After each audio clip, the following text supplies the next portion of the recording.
Minister ಆಗಿದ್ದಂಥ Alangur Srinivas ಅವರು ಎಲ್ಲ ಸಮುದಾಯಕ್ಕೆ ಕೊಟ್ಟಿದ್ರು ಮೇಡಮ್. ಅವಾಗ ಇಲ್ಲೊಂದು ಸಮುದಾಯಕ್ಕೆ ಒಂದು 25 ಲಕ್ಷ ಯಾವುದೋ ಅನುದಾನದಲ್ಲಿ ಹಾಕ್ಸ್ಕೊಂಡ್ಬಂದು ಅವರು ಅವಾಗ ಕುಮಾರಸ್ವಾಮಿ ಅಲ್ಲ ಮೇಡಮ್, ಕುಮಾರಸ್ವಾಮಿ CM ಆಗಿದ್ದರು.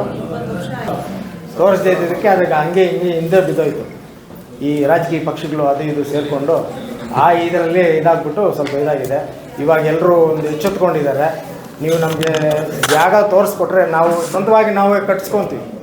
ನಮ್ಮೇನು ಸರ್ಕಾರದಿಂದ ಏನು ಬೇಕಾಗಿಲ್ಲ, ನಾವೇ ಕಟ್ಟೋಷ್ಟು ದೇವರು ಶಕ್ತಿ ಕೊಟ್ಟಿದ್ದಾರೆ.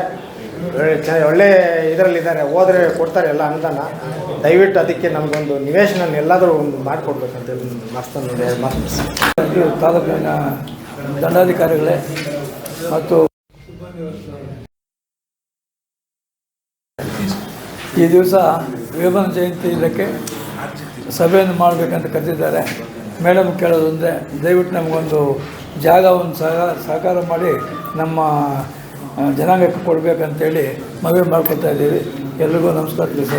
ಸನ್ನಿಧಾನಕ್ಕೆ ವಿಷಯ ಮುಳಬಾಗಿಲು ತಾಲೂಕು ರೆಡ್ಡಿ ಜನಸಂಘದ ಬೇಡಿಕೆಗಳನ್ನು ಈಡೇರಿಸುವ ಬಗ್ಗೆ ಈ ಮೂಲಕ ತಮ್ಮಲ್ಲಿ ವಿನಂತಿಸಿಕೊಳ್ಳುವುದೇನೆಂದರೆ, ಮುಳಬಾಗಿಲು ತಾಲೂಕಿನಲ್ಲಿ ರೆಡ್ಡಿ ಸಮುದಾಯವು ಸುಮಾರು 22,000 ಜನಸಂಖ್ಯೆ ಇದ್ದು, ಇದುವರೆಗೂ ನಮ್ಮ ಸಮುದಾಯಕ್ಕೆ ಯಾವುದೇ ರೀತಿಯ ಸಮುದಾಯ ಭವನ ಅಥವಾ ವಿದ್ಯಾಸಂಸ್ಥೆ ಇಲ್ಲದೇ ಇರುವುದರಿಂದ ನಮ್ಮ ಸಮುದಾಯದ ಸಂಘಕ್ಕೆ ವಿದ್ಯಾಸಂಸ್ಥೆಯನ್ನು ಪ್ರಾರಂಭಿಸಲು ನಗರಕ್ಕೆ ಹೊಂದಿಕೊಂಡಿರುವಂಥ 2 ಎಕರೆ ಜಮೀನು ಮತ್ತು ಸಮುದಾಯ ಭವನ ನಿರ್ಮಿಸಲು ನಗರದಲ್ಲಿ ನಿವೇಶನವನ್ನು ಮಂಜೂರು ಮಾಡಿಕೊಡಬೇಕೆಂದು ಈ ಮೂಲಕ ತಮ್ಮಲ್ಲಿ ಕೋರಿಕೊಳ್ಳುತ್ತೇವೆ.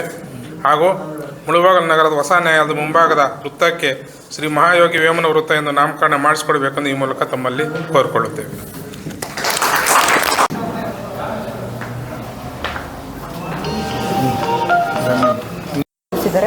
ನಾನು ಇದನ್ನು ಪರಿಶೀಲನೆ ಮಾಡಿ ಕ್ರಮ ತೆಗೆದುಕೊಳ್ತೀನಿ. ಕಿರಣ ಯೂಟ್ಯೂಬ್ ಚಾನಲ್ ಅನ್ನು ತಪ್ಪದೇ ಸಬ್ಸ್ಕ್ರೈಬ್ ಮಾಡಿ, ಲೈಕ್ ಮಾಡಿ, ಶೇರ್ ಮಾಡಿ. ನಮ್ಮ ಮುಂಬರುವ ಎಲ್ಲಾ ವಿಡಿಯೋಸ್ಗಳಿಗಾಗಿ ಪಕ್ಕದಲ್ಲೇ ಇರುವ ಬೆಲ್ ಬಟನ್ ಅನ್ನು ಒತ್ತಿ.